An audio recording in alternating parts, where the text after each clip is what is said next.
Hey folks, welcome to Bare Metal Forge today. Doing a little bit of stuff in the old coal forge.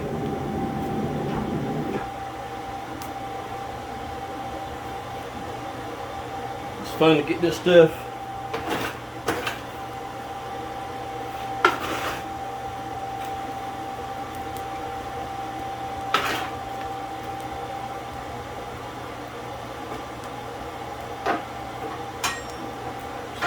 stuff going a little bit, and what I'm doing is I'm working on another one of these today, the Viking axe. So I'm trying to make a I know it's hard to see it, but making a brother to that one.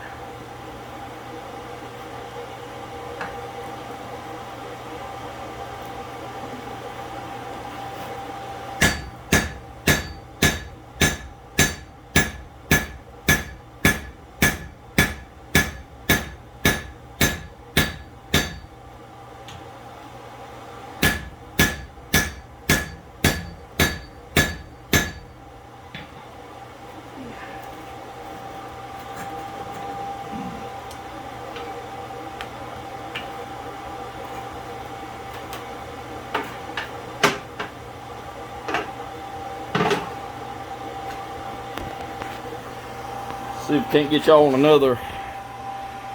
But this is what I'm working on. Maybe the light is a little bit better. Doing a Viking, like I said, a Viking axe. Trying to make a brother to this one. Doing a matching set.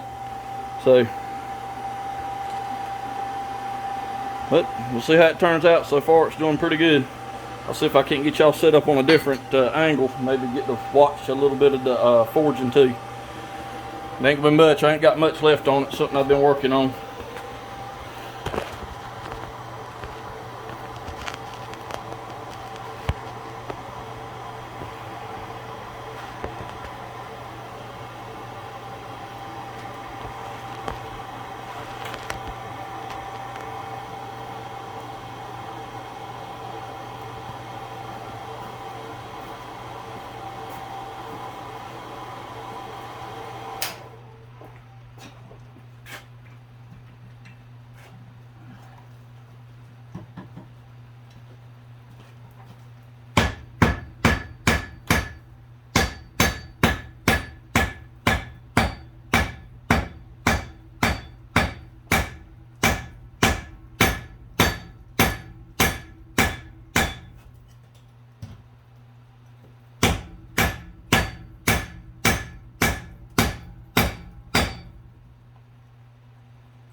And always try to keep your work straight if you can.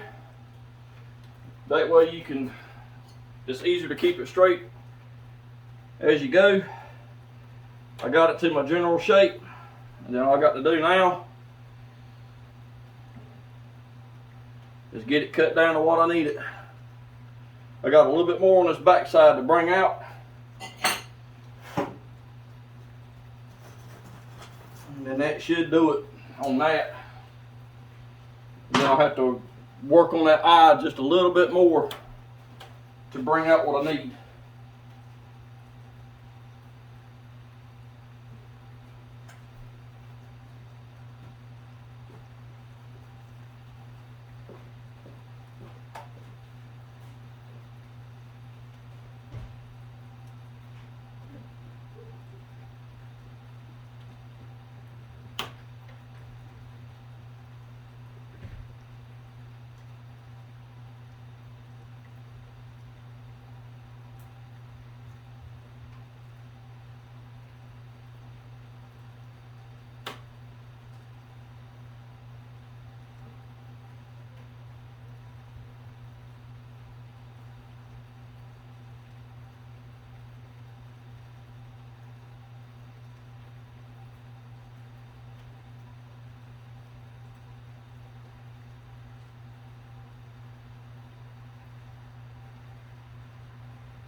That's a good job, buddy.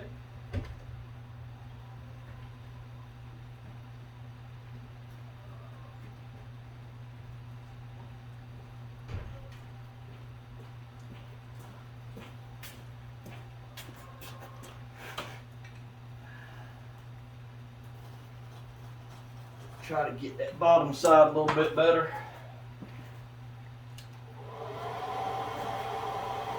I've got to get me a rheostat with a switch on that thing.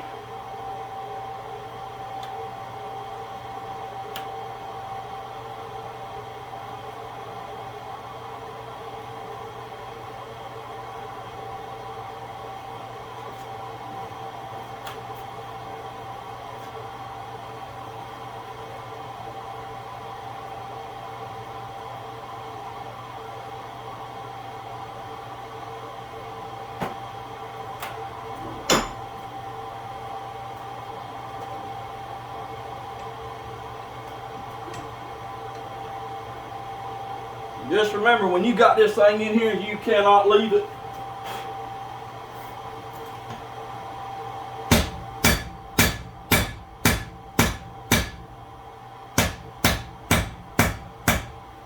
Turn that pin over. That'll help draw a lot of that out right there.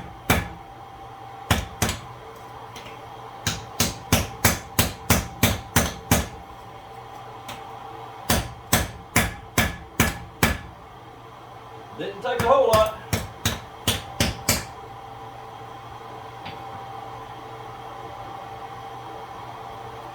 Now I got to turn it around, put the back side of it in there. Now that I got the general shape done, as you can see, now I got to put it back in there, and then I got to work on that isobore and then twist everything to make sure it's straight. But you got to keep an eye on it using these old cold forges.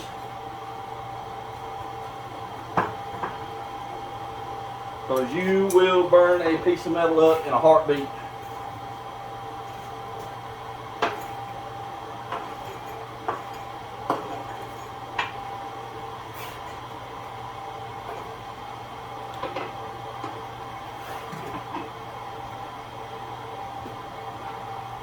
I don't know what my great-great-granddaddy used for his forge, but I know that I've said in previous ones, I wound up with his anvil. I don't know if you can see it in the video, but I wound up with his post vise too. I had it outside for years, and I decided to move it in because I don't want it in the weather. And I love that these two are still together after so many years. This is a Peter Wright anvil, and it's 1910 or earlier. I believe it's 125 pound anvil is what it is. But I mean, my great granddaddy used it. I mean, he used it. But he was a farrier, blacksmith, a cobbler. He done everything for the local community. But like I said, I'm just glad that my dad just had all this stuff put up, and I've had it for years. And the last 2 years, I've really put this thing through a lot. Eventually, I'd like to get it just kind of dressed up a little bit, get some sharper corners on it, because it's, you know, where my granddaddy was using it with everything. But it's still in good shape to be what it was, as much as he used it.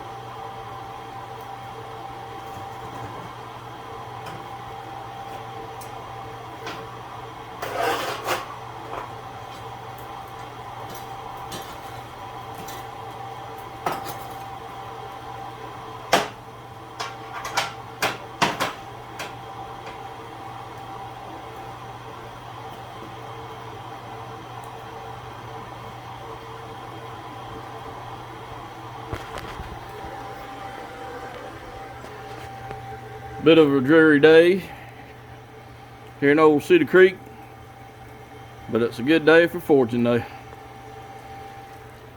Give y'all a little glimpse of some of my area around here. About 400 acres back there. Great place to shoot cannons. Got my chickens. And that's where my post vise used to be mounted at. I moved the other vise out here, but I've got my gas forge there. I got blanks, bunch of other tools that I've been making, but that's it right there.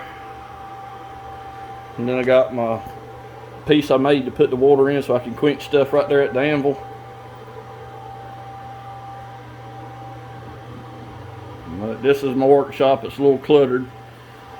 And of course there's the power hammer that I built a while back.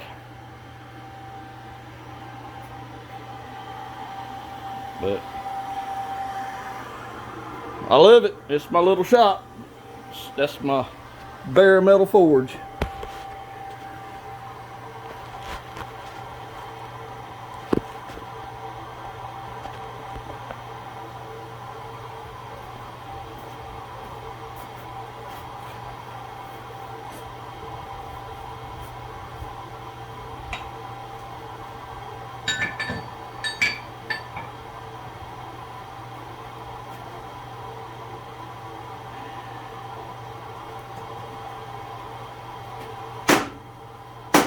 Piece of coal stuck in it.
We can't get that whole thing hot again, get it twisted back straight. I tried to keep it as straight as I could while I was forging it.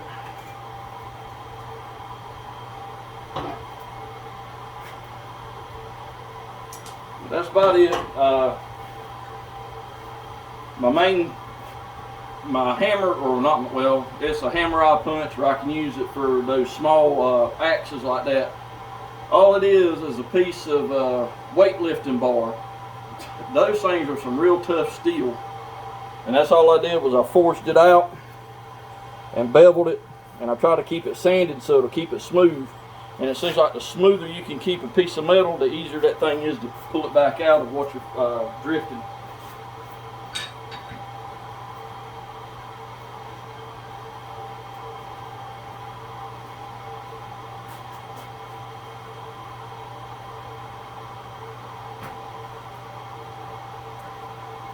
And something else, if y'all are just getting started, like I said, I've been doing this about 2 years with the actual forge. But before everything, I was doing it with a torch and a hammer. That was aggravating. But I'm still learning. You're never going to stop learning this stuff. But some of the guys, you know, Old Hickory Forge, Black Bear Forge with John Switzer, you got Roy Adams with Christ-Centered Ironworks. There's a whole bunch of other guys out there. Go to their YouTube channels, watch them. They have great tips. They try to help the beginners out. I've picked up a lot of stuff from them. But like I said, just go to their YouTube channel and check them out. And they do really good and stuff like that. So great information from them guys.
Do a little slight tapping on it.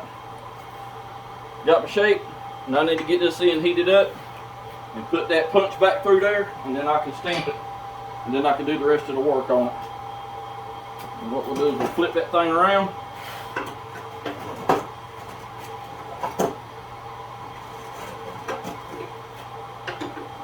And get that end back in the fire. And we'll get that heated up. Pull some more of that coal in here, around them sides.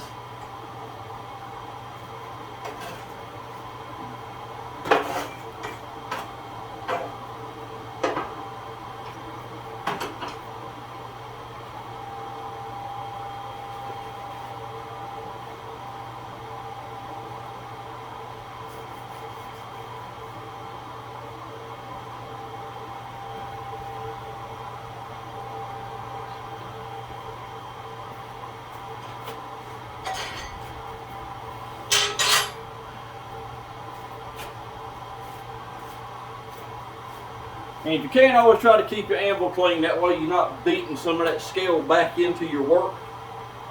It'll help keep it cleaner in the long run.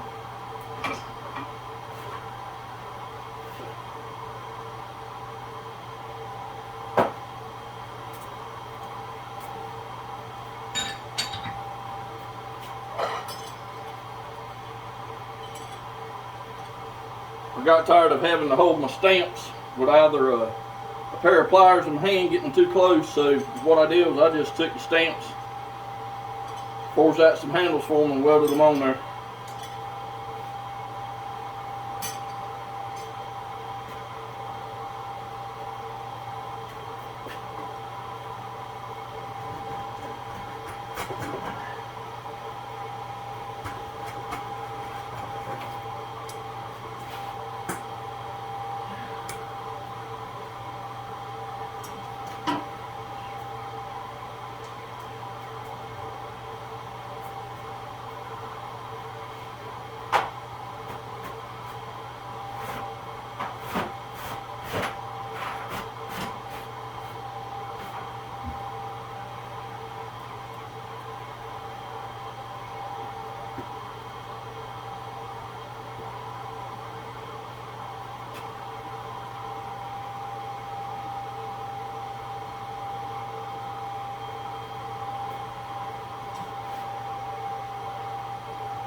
Try and open up that eye a little bit more.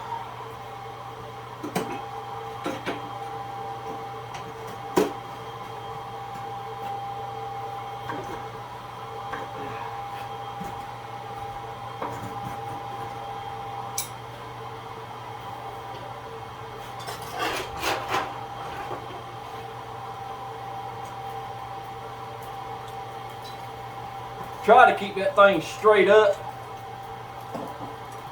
A lot of times when you're working with the stuff like that, if you can keep that thing straight up, it'll help the sides heat even. And you won't have one side that's heated more than the other, and then that way you'll have less chances of something warping or twisting on you when you're hammering on it. But you always want to try to get a nice even heat.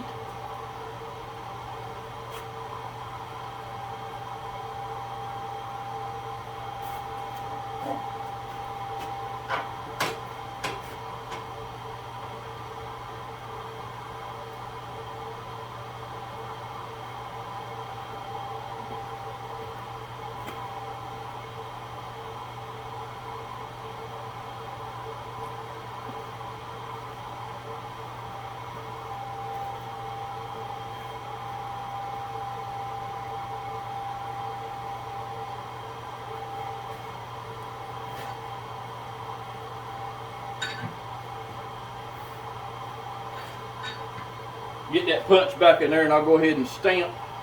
Or I may just wait till I'm done with my grinding and my final shaping to put my stamp in. I think that's what I'm going to do.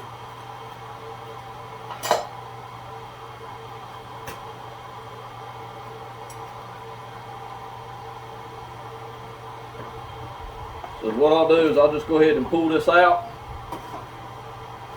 And I got a bucket of ash right here. Because since this end is going to be like a hammer, what I'll do is I'll go ahead and put that in the ash and let that end kind of get set right, let it cool off.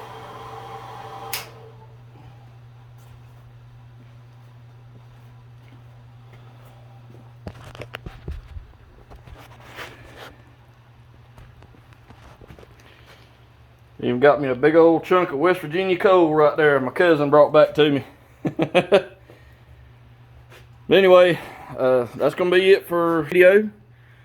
I hope y'all like it. I know it wasn't much on the forging side, just a little bit of using the coal forge, a little bit of information. Like I said, if you can, go check out them other guys. Old Hickory Forge, Black Bear Forge with John Switzer,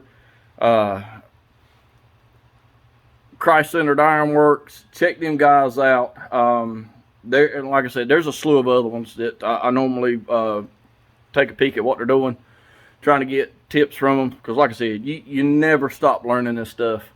If any of the information I've put out helps at all, like I said, I don't know everything right now. I'm still learning. So right now I'm doing just basic stuff, a few knives here and there, some axes here and there, but most of the stuff that I do is I try to do like cooking utensils, period looking stuff. So that's mainly what I do, and I was